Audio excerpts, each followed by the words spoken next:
Sahana Vavatu Sahanau Bhunatu Sahaviryankaravahai Tejasvinavadhitamastu ma vidvishavahai. Om Shanti Shanti Shanti. As we journey through this beautiful discourse on the idea of the self and its relation with the world and the other activities of the world, we have so far finished the first milestone of one chapter of Ashtavakra Gita. But as the second chapter of Bhagavad Gita is the essence and summary of the entire Bhagavad Gita, likewise the first chapter of Ashtavakra Gita itself is the summary of the entire book. All the important concepts have been captured there, and if you have understood the first chapter, you can understand the rest of the book very easily. They say a good teacher tells what he is going to tell, and then tells, and then again tells what he has told. So he introduces the subject, then he elaborates on the subject, and finally concludes the subject by summarizing it. So the first chapter of Ashtavakra Gita is like introducing the subject, and second chapter onwards it is more of an elaboration on the same concept, which in so many different ways he is going to capture. After the discourse that Janaka has heard from the great Ashtavakra, he is thrilled, he is overjoyed, because he has never heard something like this from so many saints and sages whom he has been engaging with. As we know, he was performing a yajna for 12 years, and he had who's who of the spiritual world present there. Yet nobody told him the truth that what you are seeking for is you yourself already are. That truth nobody had told him, and that hit him like a ton of bricks, and that released him from this false identification that I am just the limited body and mind. But now he is able to identify himself with the greater idea of the consciousness which permeates and pervades everything. And suddenly in the same body, in the same situations, he is feeling free. He does not feel bound anymore because he is identifying himself rightly.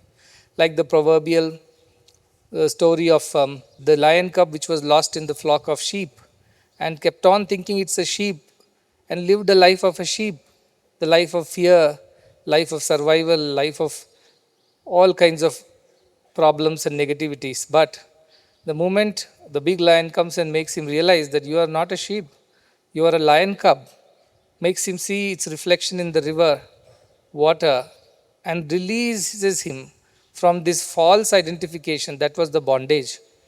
And that happens, and immediately the lion cub is free. He was always free. He was never bound. He was never a sheep in the first place. But because of wrong identification of being a sheep, it always lived a life of a sheep, a limited life. But the moment this realization dawns upon this little lion cub, he regains all his virtues, the strength, courage, power, and is no more afraid of little petty things. So something like that has happened to Janaka.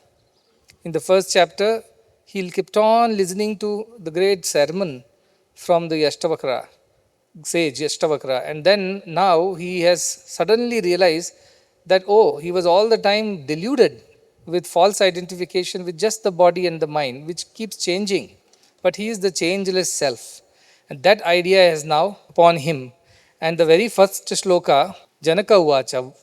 Now Janaka speaks again. He has spoken first time in the first verse of the first chapter, asking, how do I attain wisdom and liberation?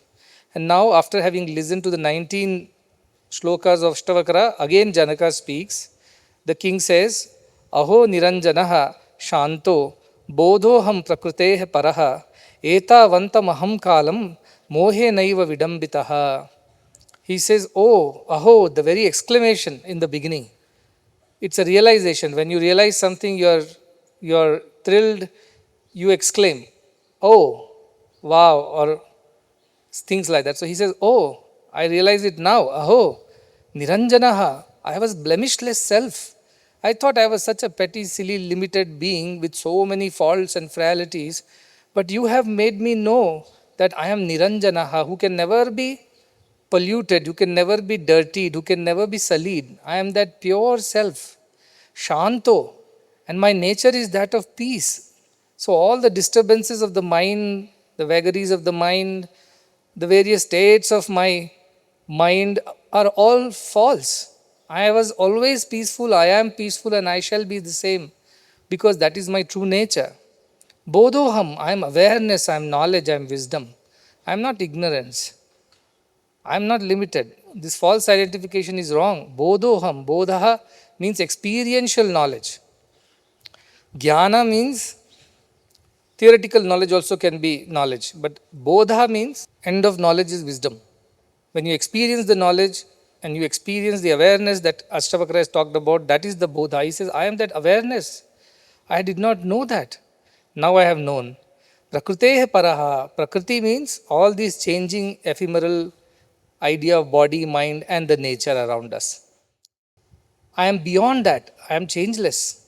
There are three things.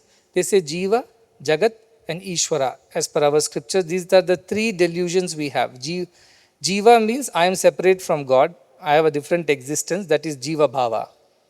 Jagat is that this world has separate existence from God, this entire world.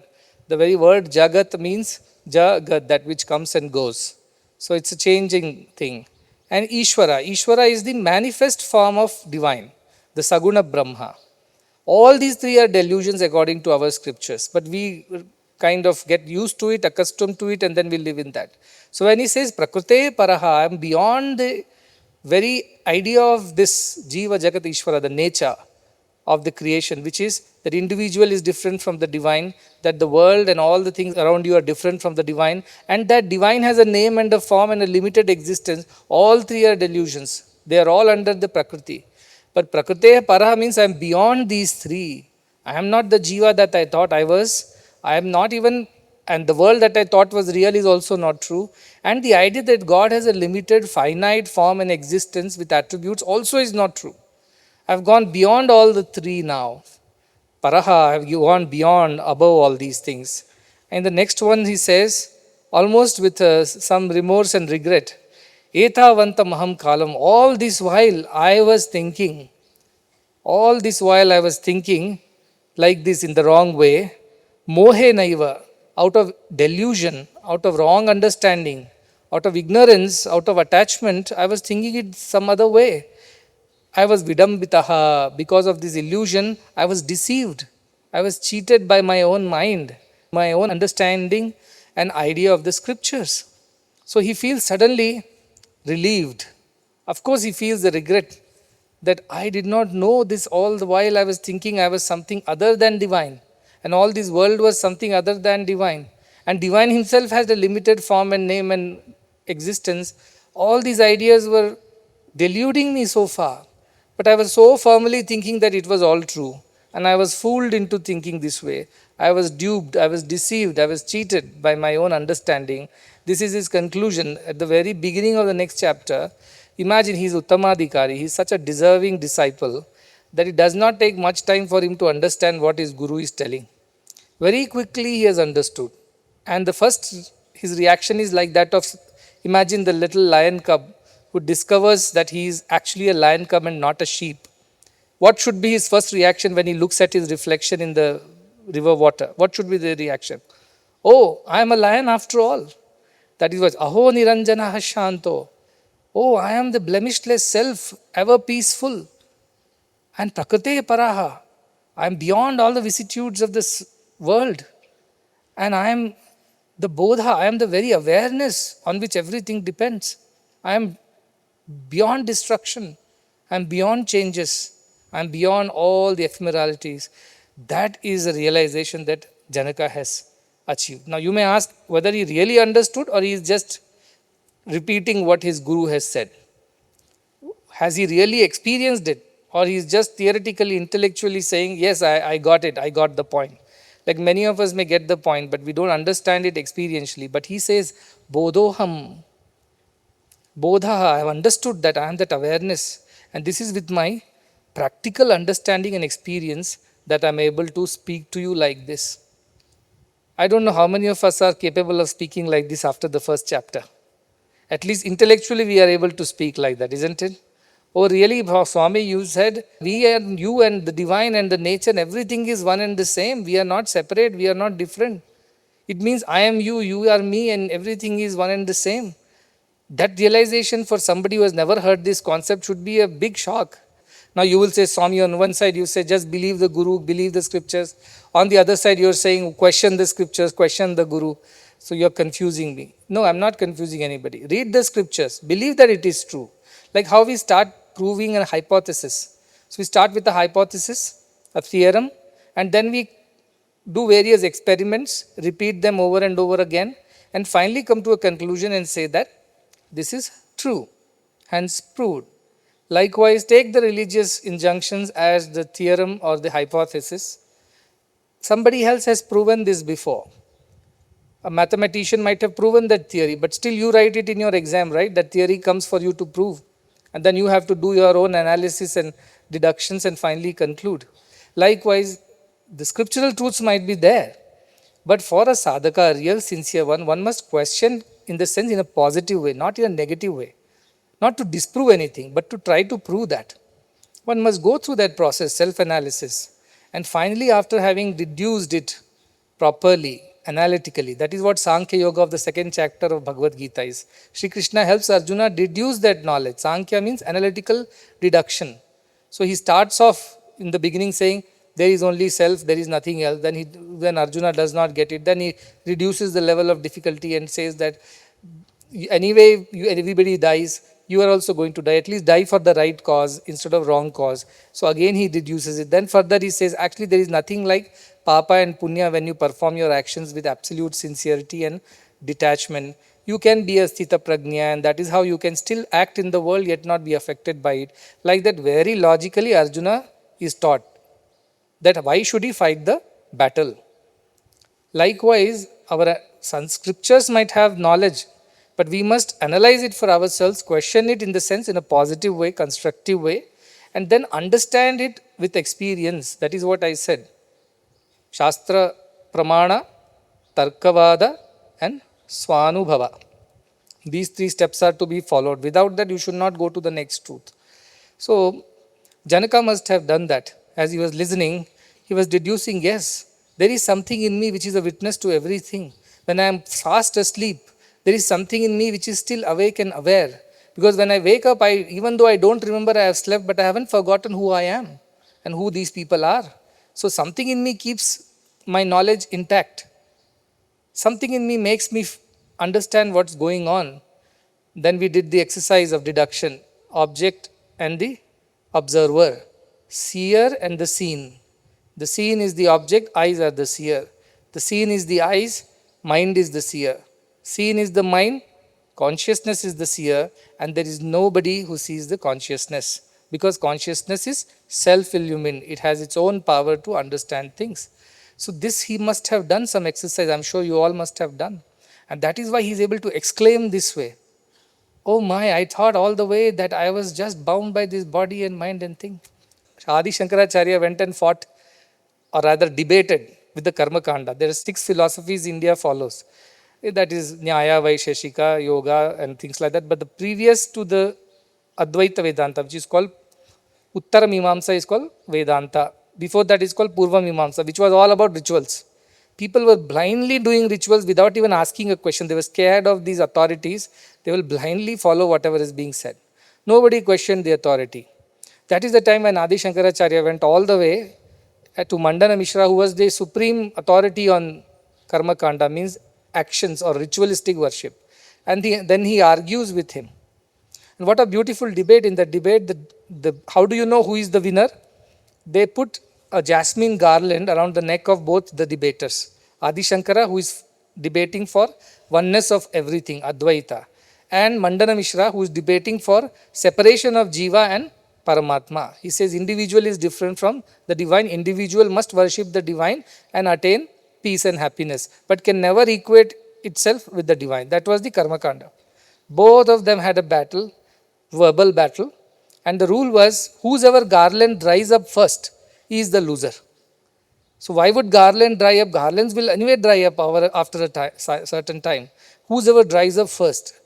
The idea was, if you are not at peace, your temperature goes up, right, when you are arguing. So because of your heat, your garland should become withered. And that's how we know that this fellow's temperature is going up, means he is losing. Because the one who is winning, he will be happy. The one who is losing only will be at this kind of situation. So that is how they argue. And of course, Mandana Mishra loses the argument. But his wife, Ubhay Bharati, is no less. She says, you can't just defeat my husband. I am a married woman. I am considered as half of my husband. So you have defeated only one half. You have to defeat me also, the second half. And then she argues and argues on certain truths of a marital life, which Adi Shankara, poor fellow bachelor, had no idea. But it seems, they say Adi Shankara had the power. Siddhi enters the body of a dead king and revives the body and lives the life for some time. And then he again comes back and argues with Ubhay Bharati and defeats her also and tells all the truths. And that is how he wins the debate and establishes Uttara Mimamsa or Advaita. This is oneness of everything as the highest philosophy of Sanatana Dharma. That is the contribution of Adi Shankaracharya. And till date, it remains undisputed. Of course, there are people who follow the Dvaita, Vishishta Dvaita and Advaita philosophy. Dvaita philosophy is there, which is of Madhvacharya. A lot of people in Karnataka, Udupi is a place where they follow Dvaita philosophy, means God is different, I am different. I am only here to worship God. I do good deeds, I attain heaven. I do bad deeds, I attain hell. Or I am punished or rewarded. That is the simple philosophy. It is very simple, easy on the mind, very quick to understand. You don't get confused about anything. Simply God is up there somewhere, I am here, little here. So Ishvara is there and I am the Jiva and Jagat. That's it. Then Vishishta Advaita is a little different. It says, you are definitely different from God. You are not God. This was propagated by Sri Ramanujacharya. If you go to this temple near Mandya, Melkotes, that is where Sri Ramanujacharya stayed, and he promoted this idea of Vishishtadvaita, which says that though the human is different from the divine, but he is a part of the divine only. It's like this is a big sugar candy and this is a piece of the sugar candy. It's a part of it, but cannot equate itself to the divine. Cannot say I am equal to God. No, that is blasphemy. That's not allowed. But you can simply say I am also a part and parcel of God. I am also made of the same stuff. My quality may be same, but quantity wise I am different. I cannot compare myself and equate myself with the divine. So that is the idea of Vishishtadvaita. And they also believe that after all the ritualistic worships that they do, all their life they perform pujas, and finally they reach a stage where they live with the divine in the heaven. They'll reach Brindavanam or they'll reach Vaikuntham or whichever God you worship, they'll reach there. That is. And third one is Adi Shankaracharya's Advaita philosophy, which is clearly said, all that which you think are different is only an illusion, like the reflection in the mirror and the person. The reflection appears to be real, but it is not real. Like that, this Jagat is a reflection of the divine. This idea that you are different from God is also an illusion and a reflection. The truth is God alone is Asti Bhati Priyam. That is what alone is, and everything else is just a reflection or extrapolation of the same truth. It is not different. Like the gold can become a ring, bangle, or a bracelet or a chain, but in essence, it is gold only. It looks different, but it is one and the same. So look at that oneness, underlying oneness is the Adi Shankara's method, which was of course not accepted by the other philosophy. They say, how could you become equal to God? So there is two gods, Saguna and Nirguna, as we say, the one with attributes and one without attributes. So when I say you are one with God, it does not mean that you develop all the attributes of the God like the Saguna Brahma. Like Ganapati has his own powers, or Lakshmi has her own powers, or Vishnu has his own powers. You don't become equal to them. Neither you become equal to each other. Like you are the mother and he is the son. How can you both become equal? You are the teacher, that fellow is the student. How can you both become equal? So on the external side of it, you don't become equal. The inside of it is the same, this saying. Like bangle is not equal to chain, is not equal to bracelet. But all are equal because they are made of gold. So we are all made of consciousness, though we have different roles and functions to perform. Now you can't say that I can take your place, you can take my place. Not allowed.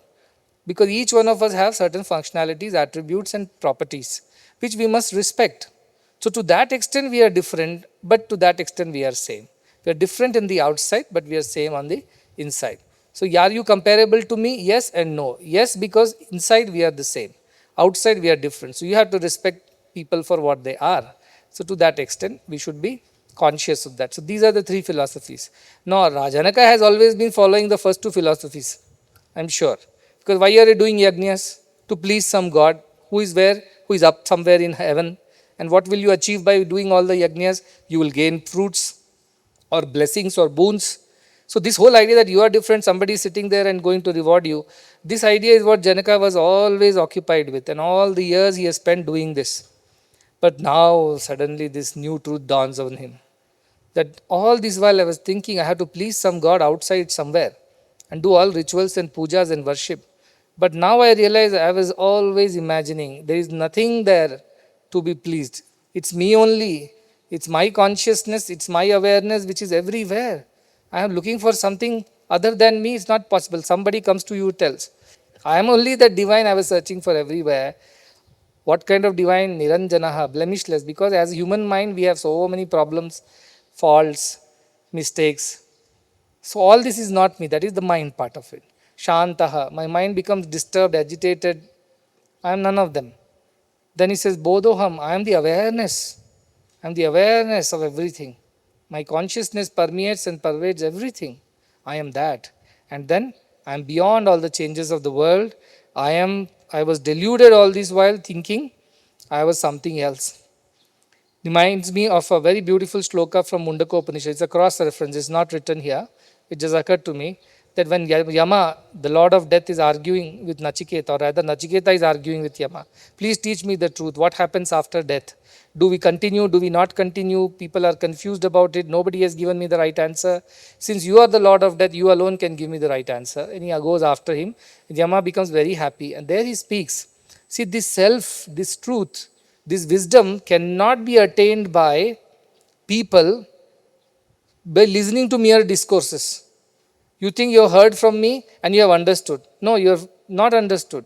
Nayamatma pravachanena labhyaha. By discourse alone one cannot understand this. Then it says na medhaya. By intellectual arguments one cannot understand. Na medhaya na bahuna shrutena.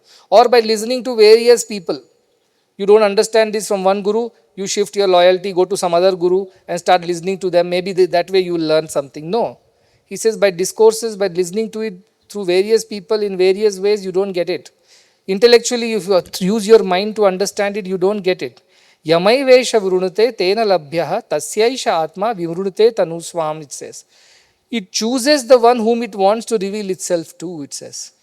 You don't choose God, God chooses you, it says. You don't choose this path chooses you.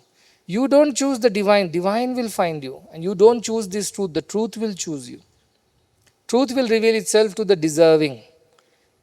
Idea is that they didn't write the deserving part of it in the shloka, but it means that it will come and reveal itself to those whom it wants to reveal itself to.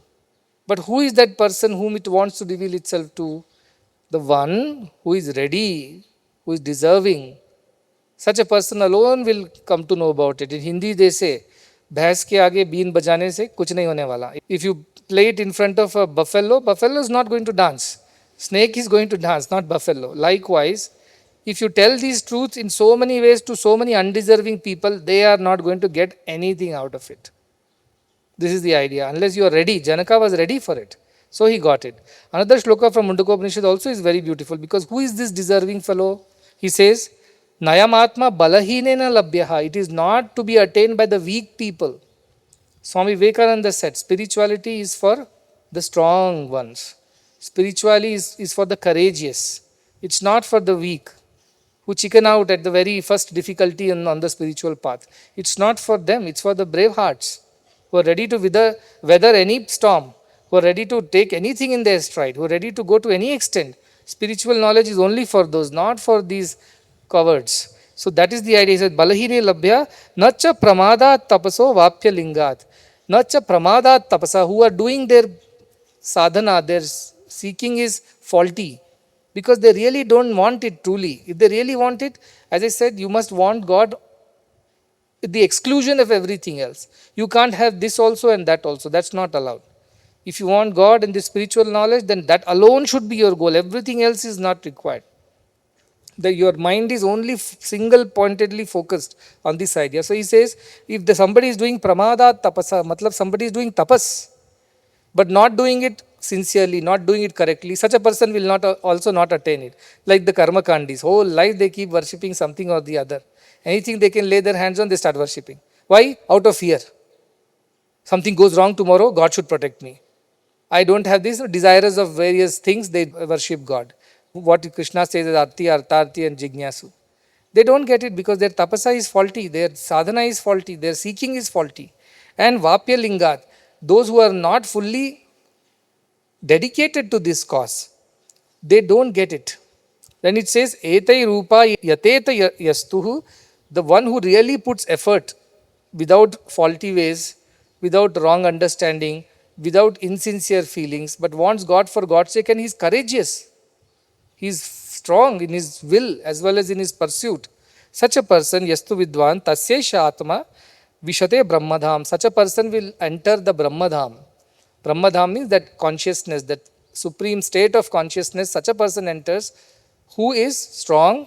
2, who does not deviate from this path, who is not faulty. 3, whose tapas is also extremely sincere and is never deviating from this path. Such a person alone can attain this, others cannot attain this, is the simple reason. Because others will think that they will attain it, but they cannot. That is what happens to most of the world, because Kashchit Dhira, only few people on this path really are that courageous to brave all odds. They don't give up. Think of Gautam Buddha, Siddhartha. He wanted truth. Now what all he had to go through? First of all, give up the comforts of the kingdom and wife and children and all the life's luxury. Fine, that is all thrown aside. Then, no guru, like Ashtavakra to guide, go there, do this. He has to search for himself. Nobody to teach him, nobody to tell him what to do. And he sets out in the search of truth, and what all difficulties he goes through. Both inside problems and outside problems, both he goes through. 3 types of problems we face: Adi Bhautika, Adi Daivika, Adi Atmika. Bhautika, physical problems, sickness, hunger, sleep, these come in our path of sadhana. He braves, conquers all that. Then mental problems. Daivika means your problem with the mind and senses. That he overcomes the distractions of senses and the vagaries of the mind and all the other distractions he was facing. Conquers all that. Then Adhyatmika. And finally, see, it's possible that after having gone through so much of hardship, there could be a moment of weakness in that which you would think, let me give it up. Anyway, it's not happening. I've tried. But he never gave up. He kept on pursuing the path. Either I do or die kind of a situation. Either I do it or I die. And then the truth reveals itself to him. That is the idea. The truth will reveal itself to those who are truly deserving, not these weak-minded or cowards or people who are insincere or people who have faulty ways of seeking divine because they want divine for some material benefits. Such people are not going to attain the divine, is what our scripture tells so very strongly, emphatically. So if Janaka is able to appreciate this knowledge and is so joyful today, it's because he was a deserving candidate. He did not ask Ashtavakra for any material pleasures or any other comforts or any gains in life or anything else, not even lower ideas of siddhis and powers. He asked Janaka, Katham vairagyam cha katham praptam, how do I attain dispassion? Katham jnanam avapnoti, how do I attain wisdom? Katham muktir bhavishyati, how do I attain the moksha, liberation? He didn't ask for petty things because he was already ready. Because he was ready, he was somebody who could easily understand whatever Ashtavakra was saying, and that is how he was able to conquer all the distractions and deviations and finally establish himself in the idea that he is none other than the consciousness which pervades everything. Now, I have given a lot of explanation in the coming pages, and the changes of the body and the mind are the vikaras, we call it. See, we are born, prakriti, and there is vikruti. Prakriti is full of vikruti, means distortions. We have to overcome those distortions. Then we are able to ultimately establish in the self. So all these changes which happen in the body, you are born, you grow, you become old, you die, none of this is you. You are beyond that. Janaka has understood. Prakriti para I was explaining. Because you all go through these six shatvikaras. Aste, jayate, vardate, viparinamate, apakshiyate, and mriyate. We are there, we are born, we grow, then the reversal happens, decline starts, then we decline, and finally we die. These are the changes in the body. So Janaka is saying, I am beyond this Prakriti, I am beyond all these things. This is what he is trying to exclaim, and is so happy. I have also mentioned a few shlokas from Kenopanishad over here, another beautiful Upanishad, where the question, Kena means by what? And the whole Upanishad is a question about by what do we hear, see, smell, taste, touch? By what do we understand that we exist? So these shlokas are there on page 10 and 11. All are from Kenopanishad. I'll quickly go through it just for the joy of it, because I don't think we can take up Kenopanishad in between. But it's not a deviation from the path, but it is something in Kenopanishad. The Rishi is sitting and the disciple comes and asks, by what does the mind think? By what power does the mouth speak? By what power does the eye see? Like that. To that Rishi replies that there is a eye to the eye and ear to the ear and mind of the mind which is there within us, that is awareness. And further in Kenopanishad this shloka comes. See, Rishi cannot teach it. Just now I said that you cannot explain it in words. You can hear a discourse but you will get nothing out of it. Because you have to have the inner readiness. So the Rishi of Kenopanishad says in the page number 10 that is there, na tatta chakshur gacchati, na vag gacchati, no manaha, na vidmo na vijanimo, yathaitad anushishyat. It means there the mind does not go there. Eyes do not go there. The words do not go there. So I do not know how to explain to you using my eyes or mind or words. This is the Rishi's dilemma, because self cannot be explained by senses and the other means. It has to be experienced. It's like teaching somebody what is a sweet, who has never eaten a sweet. How do you explain to him how is a sweet? You can tell, have you eaten something salty? He says, yes, I know salt. Then you can tell him, that is not sweet. What else you have eaten? I've eaten something very spicy. Good. Even that is not sweet. What else? I've eaten something very tangy. Okay, that is also not sweet. You can say so many things, but can you explain to him what is sweet unless he tastes one? Cannot explain. The idea of the Upanishads is that I can only tell you in so many ways, but none of this is going to help you, because with pravachanena, by discourse, you cannot learn anything. Then you would think that why should even we come to the class like this, because anyway we are not going to understand anything. No, the idea is that undeserving don't understand through discourses. Deserving may still understand. They say, no, samajhdar ko ishara hi kafi hai, they say. A little hint is enough for the intelligent one. You don't need to explain. Likewise, somebody who is prepared, ready, may be able to attain it. Another part of the shloka says, Anyat eva tad viddhi. It is different from what all we know.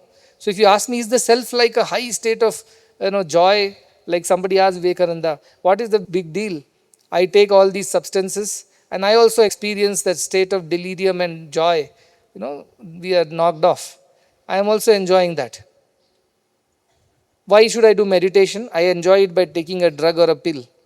Then Vivekananda says, yes, by taking a drug and a pill, you turn into a scoundrel, but by meditating, you will turn into a saint.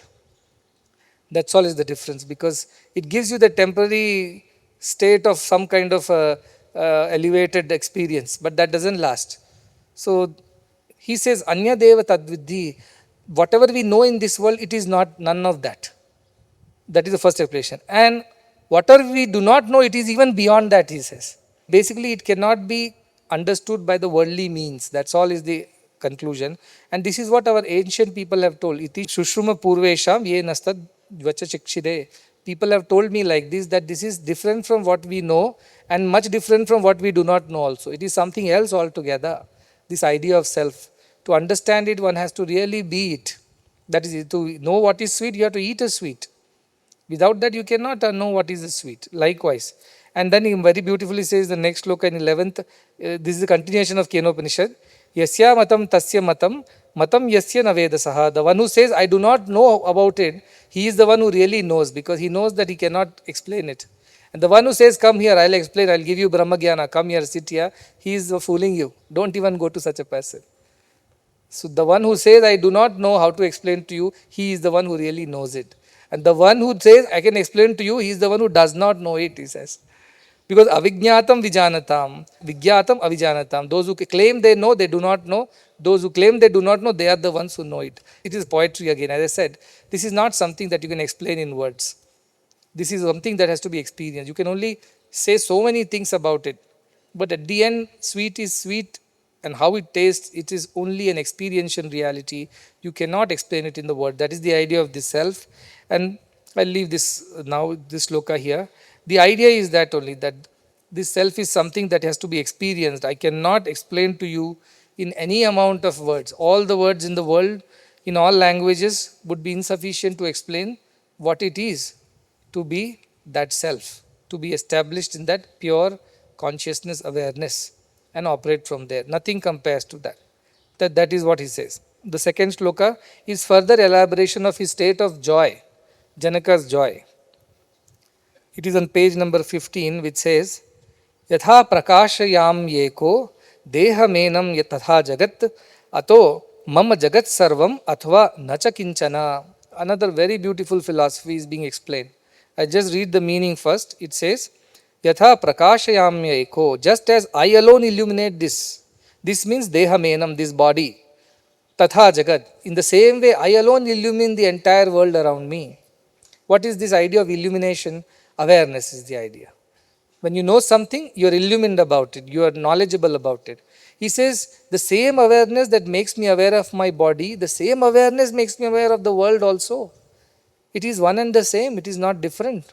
And then, Ato mama jagat sarvam athva nacha kinchana. Therefore, I have concluded that the whole world is mine. Because I am only there in everything, everything is me. Either I think everything is mine, or nobody is mine, or nothing is mine. This is the conclusion that Janaka makes. I will explain. Once he has understood that he is the self in all beings, in everything, he is able to relate to everything as his own self. It's like a man who stands in a room full of mirrors. Remember that example? Now the man sees the reflection in various mirrors. What will he think? Oh, I alone am in all these mirrors. Everything is me only, not different from me. That is the idea. Of course, dog cannot think like that. We already discussed. The man thinks all this is me only, everything is me. Then what next? He'll think all this is me because all are my reflections. Or he'll think none of this is me because reflections are not real. Between the two only he can think. Either he thinks all these reflections are me only, I am only in everything. Or all these are only reflections, they are not real. I alone am real, all these are reflections. Therefore, these are none of this is me. Between the two only you can think. I always tell people, in spiritual path, either you consider everybody as your own or consider nobody as your own. Either become Mahato Mahiyan, vast and expansive, and consider the whole world as your own. Or become Anoraniyan, withdraw from everything and think this world is just an extension, a projection, a reflection and not real. I alone, that awareness is real, so you become a sannyasi. The sannyasa people, what they do, the Gyan Marga people, they take the path that I alone am, everything else is unreal. They withdraw from the world and go to a cave or Himalayas or somewhere. Because they see everything is an illusion, our joys and sorrows are an illusion, our bodies and minds are an illusion. Even the whole creation, the Panchabhutas are illusions. So they do not want to engage with them anymore. That is one way of attaining the truth and living. The other way is those who engage with the world, love all, serve all. That is the other method. Why everybody belongs to me? Everything is me only. When this hand helps the other hand, let's say I cut my hand and I want to apply an ointment. My right hand applies the ointment on my left hand. It's not doing a favor to the left hand, right? Because it sees oneness. My left leg gets hurt, my right leg takes the weight, I limp. Why? Because left leg is also mine, right leg is also mine. So one other method that Bhagavan teaches is, consider everything is you, it's your projection, it's your extension, it's your reflection. So enjoy everything as your own extension, as your own reflection. And don't think that it's an illusion, after all this is Maya, don't give that. That Mayavadi is not required. Everything is truth. Now you will ask, then Shankaracharya says, Brahma Satyam Jagan Mithya, Jivo Brahmaiva Napara. Shankaracharya says, Brahman alone is truth. Jagat, all this that you see around is mithya, including your body. It's false. It's untrue. And but Jivo, Brahmaiva Napara. And the Jiva that you think you are different from divine, not true. You yourself are divine. You are not different. The wave is not different from the ocean. Like that, you are only our ocean. You are only the water. Everything is one. That also Adi Shankaracharya says. So many people take to this and start getting confused. They say Brahman alone is real, everybody is unreal. My wife, my children, my family, my job, my everything unreal. Let me run away from here. So those people ask, when you feel hunger, is it real or unreal? That is real hunger only, right? That time you want to eat immediately. The responsibility is they shun, saying all this is unreal. Why should I take responsibility of things and people? It's an escapist attitude. Many people misuse these shlokas and these mantras, these ideas wrongly. So my idea to them is this. Think everybody as your own. Consider everybody as your own and see yourself in everybody and love everybody accordingly. Care for everybody accordingly. And in that purity also you will realize your divinity. So our method of selfless service is this. The other method is Jnana Marga type people who says, no, everything is unreal. What is the point in doing anything? I had, I think in previous book somewhere I had written, I didn't explain later. It is written that a Jnani sees the whole world as perfect. He doesn't see any imperfection in the world. An Ajnani sees imperfection. It means in the world there are so many things. There are good things, bad things, ugly things. For Jnani everything is okay. He says everything is perfect as they are supposed to be. There is nothing imperfect. I don't have to go and change or improve or build upon what is already there. It's already correct as it is. Somebody is born blind, correct. That is what is perfection. Somebody is born intelligent, correct. That is the perfection. Somebody is born without a limb, that is also perfect. Somebody born with extra abilities, skills and talents, so also is perfect. Then you will say then, oh, children are born with heart problems. Then they are born perfect. Then why should we go and improve the perfection? Leave it as it is. But that is one way of thinking. Some people are like that who are like that. So somebody wrote back to me saying that, Swami, you are confusing us because on one side you are saying, Jnani sees everything as perfect. Everything is perfect. Somebody is sorrowful, somebody is miserable. That misery is perfect for that person at that time. Somebody is happy and joyful and blissful. That bliss is perfect for that person. So then how do we deal with all the people who are poor and miserable and having difficulties? Why do you ask us to go and do things for them? Then I explained to them, see, the truth is that in the bigger scheme of things, everything is perfect. If you are born in a poor family, that is your path to God. Imagine in this hall, half the hall is from poor families. If you were not born in a poor family, would you have come to me seeking education, health or whatever? Never you would have come to me. You would have gone elsewhere. You had money to take care of yourself. You would have never come to God. You came here because of the situations that you were put into. You were born in a family with difficulties, so many other issues, and you had no choice. Your parents said, the best thing I can do for you is go to Swamiji's institution and study there. This is the best help I can do as parent. I'm incapable of doing more than this. And that misery of yours brought you here. A beautiful shairi for those who are shyers. ये दर्दे दिल है जिसने हमें उनसे मिलाया है, खुदा भला करे उसका जिसने मेरा दिल दुखाया है. It is the pain in my heart that has taken me to God, that has brought me to God. Because when I was pained and suffering, I wanted to get closer to God. I wanted relief. I wanted somebody to calm me down.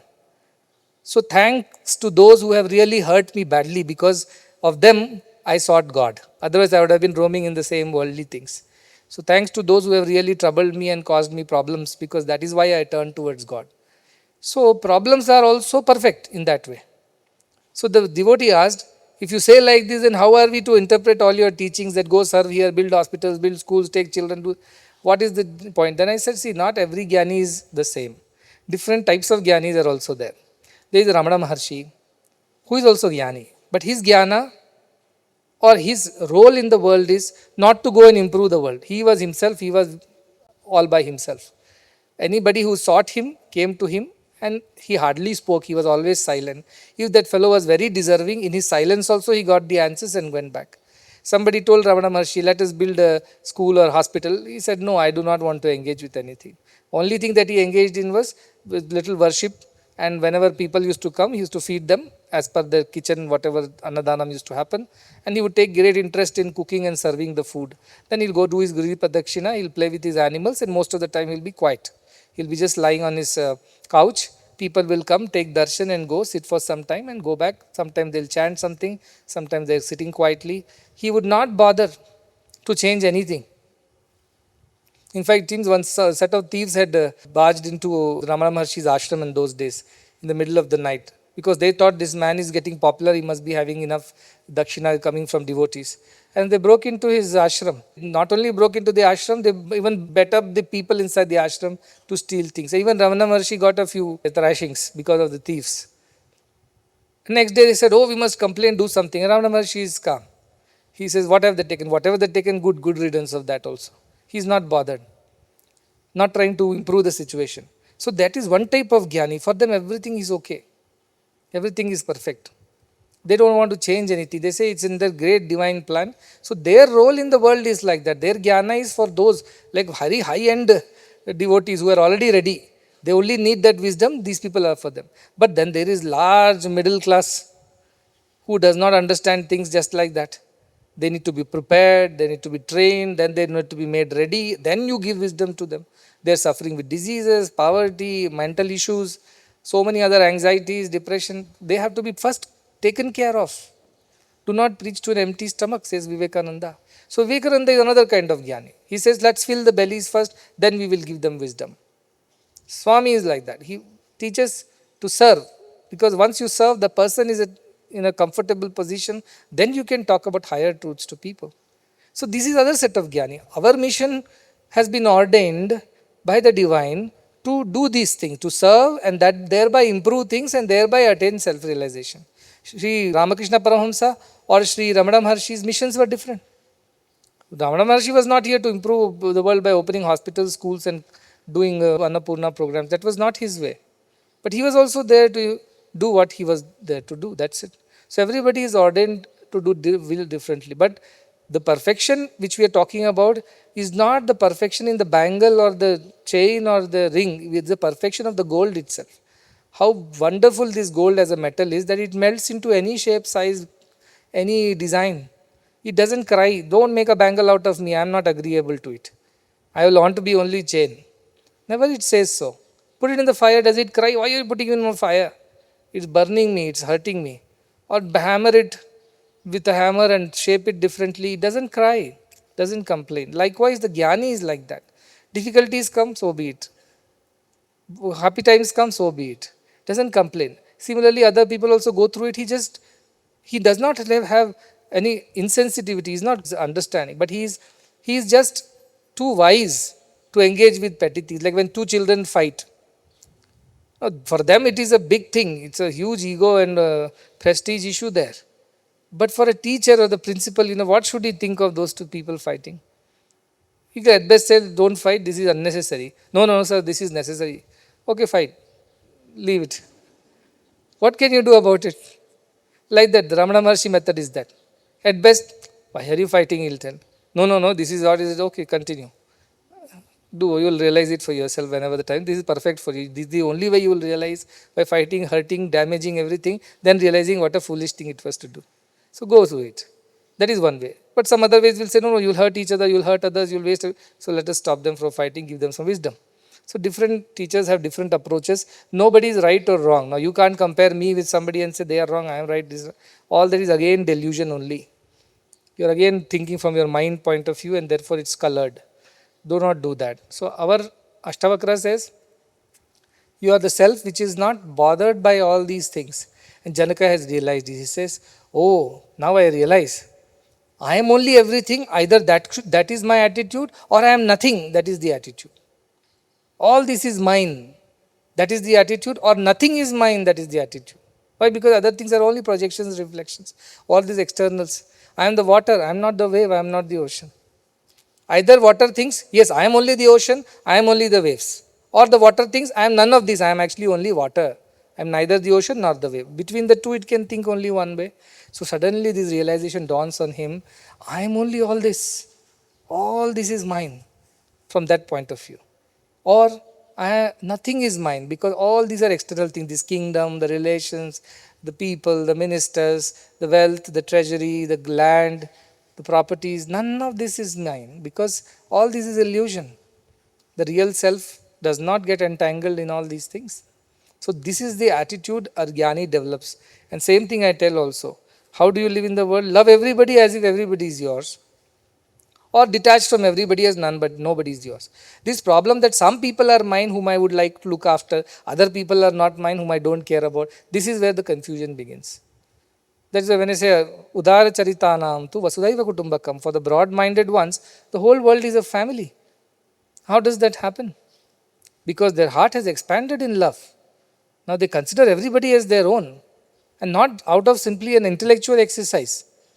It is a deep understanding, it is a deep experience of everything being yours. Like your limbs are yours. They look different, legs are different from hands, are different from eyes, but they are all yours. They are different functions, but they all contribute to the same existence. Likewise, the whole creation is nothing but your own extension. In fact, it is you only in everything. That is the realization Janaka has got, that I am only illumining myself and this body and a whole Jagat because I am the one awareness constant in all the changing things. Therefore, I have come to a conclusion that the whole universe is mine, or if I see the other way, none of it is mine. This is how Janaka is able to say. Our again Katopnishat says, Eko Vashi Sarvabhutantaratma Ekam Rupam Bahudha Yat Karoti Tamatmastham Yen Anubhashyanti Dhira Tesham Sukham Shashvatam Netaresham. There is only one which permeates everything. In all Bhutatma, in all beings, there is only one. But appears to be many. It makes itself appear as many. Like many waves on the same ocean. They appear as many, but it's all part of the same ocean. Like that, we all beings of various countries, cultures, religions, philosophies, we appear as many people. But we are all one at this and the same. The one who understands this truth in his own heart, Tamatmastham, Yena Anupashyanti, the one who sees this truth, that discriminating one, who can see through the clutter and the chaos and the clumsiness of the external world and cut through all that into the deep under commonality and oneness of existence, such a discriminating, intelligent, wise one is ever happy. Tesham Sukham Shashvatam. His happiness is eternal. It is not temporary that comes and goes because he sees everything is him. He does not have a problem with anybody, anything. Such a person alone is capable of eternal happiness. All others are only temporarily happy. When they meet their friend, they are happy. When they meet an enemy, they are unhappy. But this man is happy whomever he meets because he sees his own truth in everyone.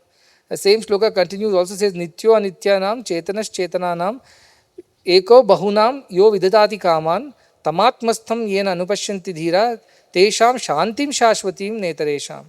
If the one who sees the permanent within the impermanent, the one who sees like the electricity in all the bulbs, the one who sees the same consciousness all of us sitting in the hall, such a person, Nitya Anityanam, in the temporary, the one who sees the permanence, Eko Bahunam, he sees oneness in the multiplicity, Chetanas Chetananam, in all the beings that are aware, he sees the awareness of the beings as one. Such a person who realizes this in his heart, his peace is permanent. All the time Ashtavakra is saying, Sukhi Bhava, Shanti, Shanto Bhava, Shanti, Sukha, Sukha Shanti, we keep repeating in our life. Sukh Shanti se raho, they say. Be happy, be peaceful. How? This is how. You see that oneness in multiplicity, you see that common awareness in all that which is aware around you. You see that one lordship of that awareness in everything. You are ever happy, never sad. You are ever peaceful, never disturbed. That idea is Upanishadic idea.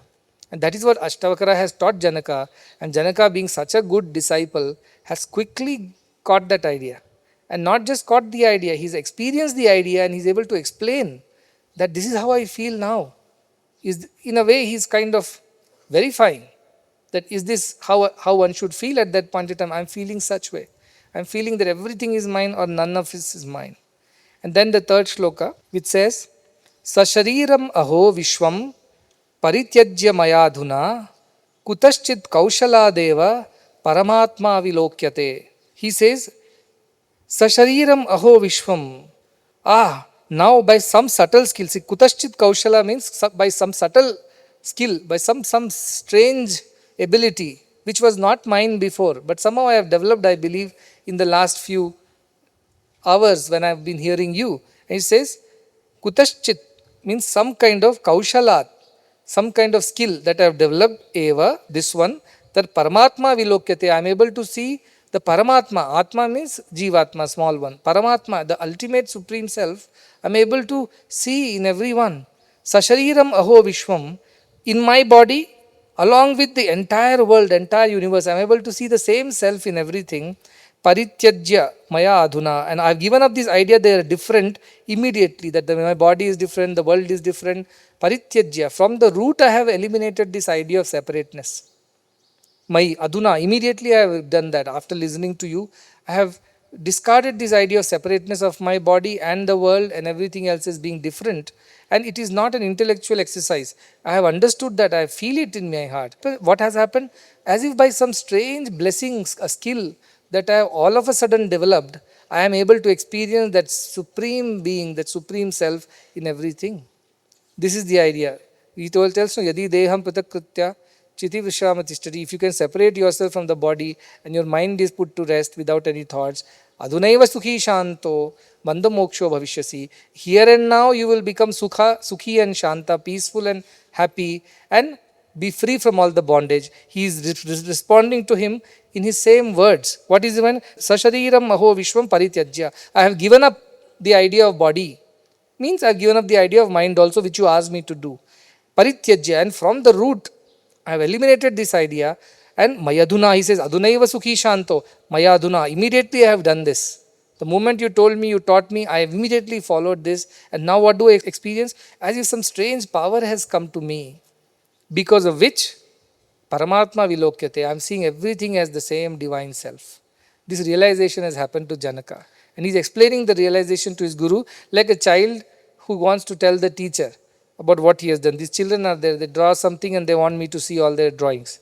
Because they're excited, they've achieved something, they're experiencing something, they want to share the joy with me. So Janaka is responding to Ashtavakra in the same words as Ashtavakra had spoken to him, saying, immediately I have become happy and peaceful. I have eliminated all this idea of mine and thine, this world and me, Jiva, Jagat, Ishvara, all gone. Now only Paramatma. But how it has happened to me? Not by some my greatness of discipleship, by as if some strange skill I have developed. It means I am attributing not to my doership. I am attributing to a greater power at work. I am attributing to maybe your grace as a guru, maybe God's grace. It says, I mentioned, tapa prabhavat deva prasadat. By my tapas or by devata's anugraha, by your grace I might have developed this skill. I do not know how I got it. He himself is wondering because he did not plan, he did not do. There is no kartritva bhava, so there is no bhoktritva bhava. Na kartasi, na bhoktasi, mukta evasi, he says. You are not the doer, you are not the enjoyer.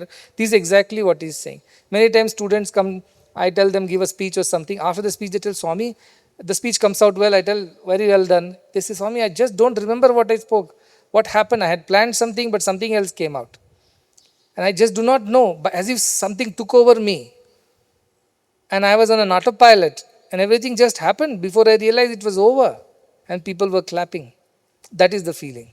I don't know, by some strange power, I have attained this oneness, this vision of oneness everywhere, and have given up this idea that I am the body or the world around me is real, and all these attachments have just dropped.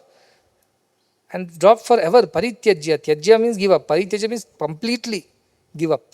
Now again I won't go and get caught in the same idea of this. Our problem is that one day we are out, one day we are in. That is, one day we are very spiritual and we don't have any attachment. Suddenly we feel very free. Next day something happens, our mind goes back the same old ways. So he's saying once for all I have given up this idea. So that is the greatness of Ashtavakra or greatness of Janaka, or both their greatnesses we do not know. Because such a deserving Ashcharya Vakta, Kushlo Asya Labda. Great teacher, great student come together, great things happen. So if great things don't happen, then you don't have a great teacher. That's what you should think, isn't it? So that is the idea. Ashtavakra must be thrilled because 20 shlokas, actually 19, because first shloka was Janaka's question. 19 shlokas and you have got a self-realized disciple. Like two people are there, both are having headache. One is running a coffee shop, another is running a pharmacy. The coffee shop fellow goes to the pharmacist, and the pharmacy shop goes to the coffee shop owner to have a cup of coffee. We don't know what works for whom. The pharmacy fellow, his medicines don't work for him, but coffee works. The coffee shop fellows, coffee doesn't work for him, the medicine works. So some people, through action only, they will redeem themselves. Karmani chitya shuddhartam. Their hearts will become pure through action. Maybe that is why they should engage. Some people through upasana, because their minds are already quite stable. They just need it to be a little more focused. For them, there is another path. But different paths are there, ultimately leading to the same goal. Likewise, different rishis, different jnanis have done different things. But all of them have guided humanity. Our spirituality is so broad-minded. It is like a buffet. You can go and choose what you like. Everything is there, present. You like karma yoga, start with that. You like bhakti yoga, start with that. Some people start with sweets and then come to the other flavors. Some people start with the salty and other flavors, then go to the sweets. Doesn't matter. At the end, all that will go to your stomach only. The sequence may be different. But that is how everybody is to be engaged in some sadhana or the other that suits their aptitude. Because if you do the wrong sadhana, you will frustrate yourself because you are not meant to do that. So this is why everybody has been given. Our scriptures are very, very compassionate that way, very kind, very flexible to adapt to our requirements. They customize the path to us. One more story. Ramakrishna Paramsa was there. He had two disciples, Brahmananda and Vivekananda, you know that. So it seems, this is a story I have heard, that once they were going in a boat, Brahmananda was there and Vivekananda was also there. Now Swami Vivekananda was a little hot-tempered, you know. He would not take any nonsense like that. He will give back. Brahmananda was a very docile, very meek, very humble, sweet, demeanored fellow. He would not argue with anybody. He'll leave the things as it is. So when they were going in the boat, it so happened that some people were talking ill about Ramakrishna Paramsa. Oh, that madman. Oh, that fellow who knows nothing. He's on another world. When they were speaking such, Brahmananda was sitting and he did not say anything. But Vivekananda's blood was boiling. And at some point in time, Vivekananda got up and said, another word and I will throw you out of this boat. And Brahmananda, quiet. Our teacher teaches us not to fight with anybody, have compassion, kindness, sit down. So when they reach, Vivekananda goes and complains to Ramakrishna Paramsa. You know, when you were traveling in the boat, people was accusing you of wrong things. I couldn't bear it. I told them that I will catch you by the collar and I will throw you out of the boat. Another word you speak about my guru. But Brahmananda was sitting quiet, saying that how can we behave like this? Our guru has taught us to be kind and compassionate. How could we behave like ruffians? So Ramakrishna Paramsa scolds Vivekananda. Yes, how could you behave like this? Whatever they say, they may say. If you spit at the sky, does it touch the sky? Why should you worry about what they say? You should cool down a bit. Your temper is too much. He reprimands him. Then Vivekananda leaves. Then he catches up Brahmananda and says that, no, Brahmananda, useless. How could you just bear all these things? How could you just listen to whatever is being said? Should you not get up and resist that? Should you not oppose that? Just keeping quiet like this? Is this the discipleship that you learn?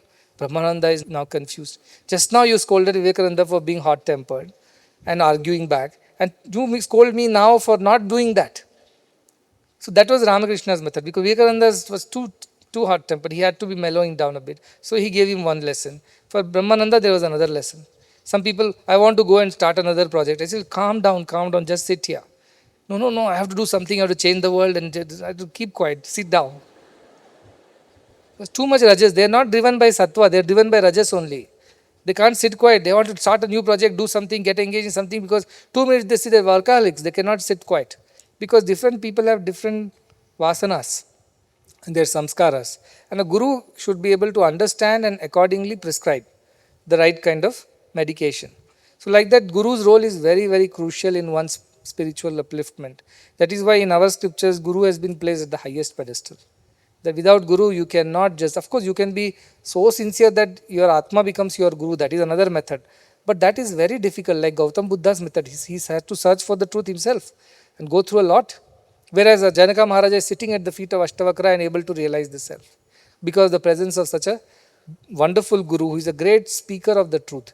By just listening to him, wisdom dawns on the listener. That is the beauty of Ashtavakra's teaching. And this example you have already heard so many times that it will be very easy. The description of the self.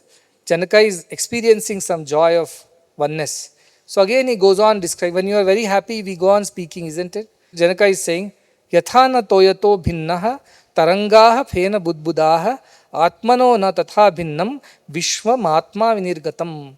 Like yatha, just as, not different. What? Toya, taranga, Fena Budbuddha, he says. Toya means water, Taranga means waves, Fena means foam, and Budbuddha means bubbles. Like the water is not different from the wave or the bubbles or the foam or whatever other forms that the water takes. Likewise, self is not different. It appears to be different, it is not different. The whole, this entire creation is emanated from the same self, but it modifies itself according to the functionalities. Like water's example again. The water in the ocean is the one which is in the waves also. That wave, water only is there in the foam. That only is there in the bubbles. Everything is water. And tomorrow if it vaporizes, it becomes water vapor, goes and becomes the clouds, it's the same water in the clouds. And when the clouds burst and the rain happens, it's the same water returning again to the ocean. Water has not changed. Water remains the same, its forms have changed. That is why Nama Rupa Panchangshakam, that two Nama Rupa, name and form are the Jagat Rupam. They are related to the world, whereas Asti Bhati Priyam, the first three qualities are of that of Brahman.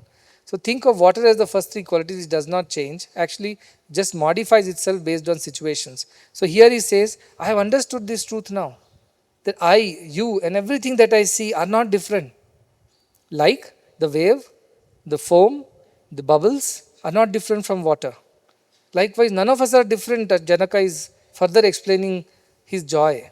That I have experienced that, I am experiencing this oneness. I feel that as an experience, not just as an intellectual thing.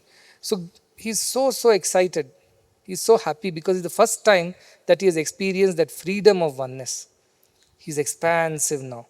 What Bhagavan says, expansion, love, expansion, love. This is what it is. Suddenly his love is expanded, his consciousness is expanded, his awareness is expanded, and he feels so free. He feels unlimited. He feels eternal. That joy he is explaining in so many words, and this is one, because the other examples also quite easy. You go to the next one also is like the threads and the cloth. Now you look at a cloth, it looks like a piece of cloth, but really it is nothing but threads. Like that you look at the world, it looks like a world, but really if you analyze deeply, it is the same Atma interwoven, the same knowledge. So that is the next shloka. Similarly, in another shloka, he'll go on like that. Like in the sugar cane, the sweet juice is same. You eat the sugar cane from top, middle or bottom. The piece of the sugar cane may be different, but the sweetness, the juice is one and the same. Likewise, I am feeling the oneness in everything that is looking so different. Unity in multiplicity, I am looking at that as single one existential reality in all the diversity that exists. And he gives on example. As I said, the next shloka is about cloth and threads. The following shloka is about sugar cane and sweetness. So these are the various ways he is able to say that I alone permeate everything. Like the sweet juice in the sugar cane permeates the entire cane, like the threads permeate the entire cloth, like that this one self permeates the entire creation within and without. This is my understanding. So that is still 2.66 shlokas. Just listening, Nayamatma Pravachnena Labhyaha. It won't be going inside. Intellectually, all of us understand intellectually. But experiential reality is Bodha. That has to happen by constant contemplation, Shravanam, Mananam, Nididhyasitavyam. So there are two ways I always say. The road that takes you to Chikbalapur, the same road brings you back over here too. You listen to the truth and then practice it and then experience it. Or you practice the truth, that is you start experiencing the truth and then you start practicing it. Now we haven't experienced the truth like Janaka still. If we had experienced, then we, next day onward we will start loving everybody and hate none. But that's not happening to most of us. So what is the other method? Our method is to practice these basic things. Okay, what is the method? How do you feel when you realize the self? You feel oneness with everything. Oh, that is impossible to practice. What else you feel? You feel equanimous, you feel peaceful, you feel happy. How do I practice that happiness? How do I practice happiness? In every situation, try to go back and say it's for my good, it's for everybody's good. And don't complain, don't cry. Try to accept it. Peace will come, happiness will come. So practicing happiness, practicing peace should be your method of realizing this truth. Because once you realize the truth, you become peaceful and happy. So start practicing happiness and peacefulness. How do we do that? Yes, difficulties will come, ups and downs will come. Every time it comes, remind yourself of some of these shlokas, saying these are all waves. These are all modifications of the vikaras in myself. These are all prakritis. Nature is to keep changing. I should not try to control that. I rather accept it and then find the best way to be peaceful and happy amongst this. As I say, where there is one who can sleep, two can sit, three can stand, all are happy. So this idea, and that comes from Tyagat Shanti Anantaram. Sacrifice is the practice that you should do. The more you sacrifice, the more peaceful you become, the more happy you become, the more you realize the truths of these verses. Sacrifice is the key. What sacrifice? Your personal agendas, ego, your personal ideas, your personality traits, I, me, mine. Start sacrificing these one by one. And you will start experiencing peace and happiness. And eventually your happiness and peace will expand and expand and expand and embrace the entire creation. The love will expand. That's why this whole method is there. Bhagavan used to give example, when you are a bachelor, you only love yourself. You are worried about your food, your rest, your comforts. Once you marry, you have to worry about your wife or the husband as your spouse. Then you have children, you worry about four, your consciousness expands. Then your children will bring their friends, their relations. Again, you have to take care of everybody, your consciousness expands, love expands. Then one day you reach Vanaprastha ashrama, you have to take care of the entire society, your consciousness further expands. Then you come to sannyas ashrama, you consider everybody as your own, your consciousness reaches the ultimate stage of eternity or infinity. That is how even the ashram dharmas were designed. If you are seriously seeking God, and then also you have the dilemma, how do I look after my family, my children, this, that, like Swami Vivekananda went to Ramakrishna, said, I want to look after my family, my mother has no sari, my sister and my brothers, they don't have education, my father has passed away, we have debts, please tell your mother, Mother Kali, to bless me with all these things.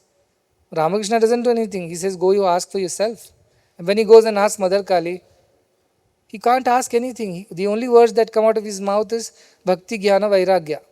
Multiple attempts, same results. Then Ramakrishna laughs at it and says that you are not meant to look after your family, your sister, your brother, your mother, your problems, your debts. You are meant to do greater things in life. That is what Mother has chosen you for. But don't worry, I will ensure that mota bhat, mota kapada, I will take care of your family. Means rough rice, rough clothes. That much I will ensure for your family. Not a luxurious mansion and comfortable life, but whatever they need, basic survival, I will take care. You do what Mother wants you to do. Sarva dharman parityajya. Give up the idea of I am doing something. Give up. Come with that one thought of I want only God. Everything else God will look after. A great blessing for people like us, who what we would have done without these scriptures, you tell me, without a guru, without the jnana of the scriptures. We would be like andhainaiva niyamana yathandha, blind leading the blind. People tell us money is important, family is important, position is important, social security is important. We would be following them like sheep. Because that is what matters to the world.